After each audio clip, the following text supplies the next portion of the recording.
super shy. But wait a minute while I make it mine, make it mine. 떨리는 지금도 you're on my mind all the time. I wanna tell. 하나, 둘, 셋. 안녕하세요. Kembali lagi dengan aku, Cindy Cornelia. Hello everyone. Halo semuanya. Kembali lagi dengan aku, Cindy Cornelia. Aku di sini bikin video tugas dari dosen aku. Halo, sini aku ingin menjawab soal dari dosen aku. Ada 5 soal. Soal yang pertama, apa pengertian dan konsep dasar dari ijarah dalam perbankan syariah? Oke, jawabannya, pengertian ijarah. Ijarah adalah salah satu akad dalam perbankan syariah yang mirip dengan konsep sewa atau menyewa dalam sistem ekonomi konvensional. Secara bahasa, ijarah berasal dari kata ajara yang berarti upah atau sewa. Secara terminologi, ijarah adalah akad yang memberikan hak kepada salah satu pihak untuk memanfaatkan jasa atau barang milik pihak lain dengan membayar sewa atau upah tertentu. Konsep dasar ijarah: yang pertama, akad ijarah. Yang kedua, objek ijarah. Yang ketiga, pembayaran. Yang keempat, hak dan kewajiban. Yang kelima, keuntungan ijarah. Konsep ijarah ini memberikan fleksibilitas dan kemudahan bagi nasabah dan bank untuk melakukan transaksi yang sesuai dengan prinsip syariah, menjaga keadilan dan transparansi dalam setiap akad. Untuk soal yang kedua, bagaimana mekanisme pelaksanaan transaksi ijarah dalam perbankan syariah, terutama dalam konteks pembiayaan kendaraan bermotor?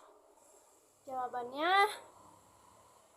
mekanisme pelaksanaan transaksi ijarah dalam perbankan syariah, terutama dalam konteks pembiayaan kendaraan bermotor, biasanya melibatkan beberapa tahap yang terstruktur untuk memastikan kepatuhan terhadap prinsip-prinsip syariah.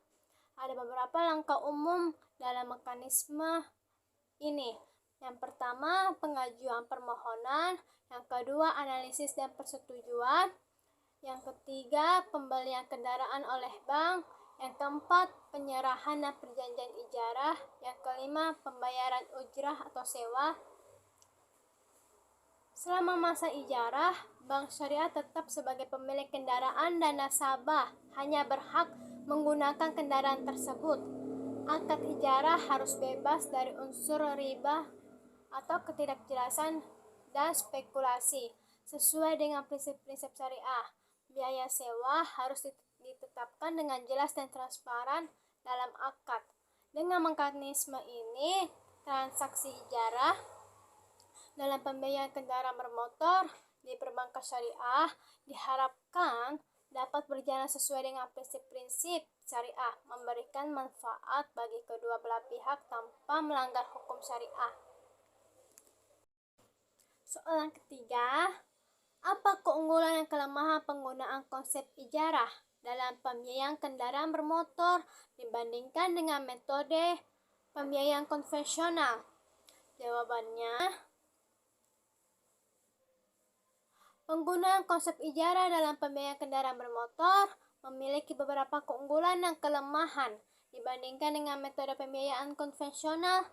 Ada beberapa di antaranya.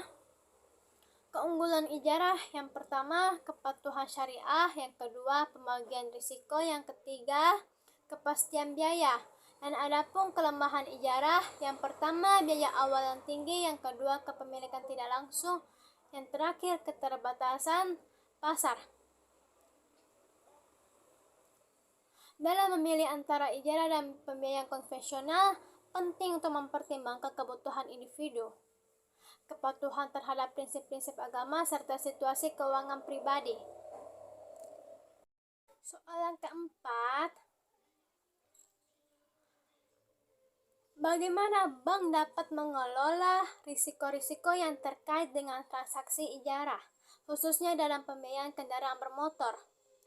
Jawabannya, mengelola risiko dalam transaksi ijarah, khususnya untuk pembiayaan kendaraan bermotor, adalah tantangan yang penting bagi bank syariah. Beberapa langkah dapat diambil oleh bank untuk mengelola risiko tersebut.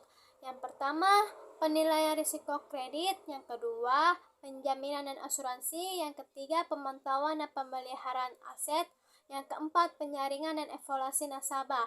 Yang kelima, atau yang terakhir, struktur pembayaran yang fleksibel. Dengan mengambil langkah-langkah di atas atau tersebut, bank secara efektif mengelola risiko yang terkait dengan transaksi ijarah dalam pembiayaan kendaraan bermotor, sehingga dapat menjaga stabilitas keuangan dan keberlanjutan operasional. Soal yang terakhir atau yang kelima, apa tanggung jawab etis yang harus dipertimbangkan oleh bank dalam pelaksanaan transaksi ijarah, terutama dalam konteks memastikan keseimbangan antara keuntungan dan keadilan bagi semua pihak yang terikat. Dalam pelaksanaan transaksi ijarah, bank harus mempertimbangkan beberapa tanggung jawab etis untuk memastikan keseimbangan antara keuntungan dan keadilan bagi semua pihak yang terlibat. Beberapa tanggung jawab etis yang perlu dipertimbangkan. Yang pertama, transparansi dan kejujuran. Yang kedua, keadilan dalam penentuan harga. Yang ketiga, kesesuaian dengan prinsip syariah. Yang keempat, perlindungan terhadap penyewa. Yang terakhir atau yang kelima, kepatuhan hukum dan regulasi. Dengan mempertimbangkan tanggung jawab etis ini, bank dapat memastikan bahwa transaksi ijarah tidak hanya menguntungkan secara finansial, tetapi juga adil dan sesuai dengan prinsip-prinsip etika yang diharapkan dalam bisnis perbankan syariah. Baik, itulah dari penjelasan dari saya tentang memahami produk akad bank syariah. Sekian dari saya, apabila maaf bila ada kesalahan atau kata yang kurang jelas, mohon dimaafkan. Sampai jumpa dengan video berikutnya. Sampai jumpa, bye-bye. Kamsahamnida. Sampai jumpa dengan video berikutnya.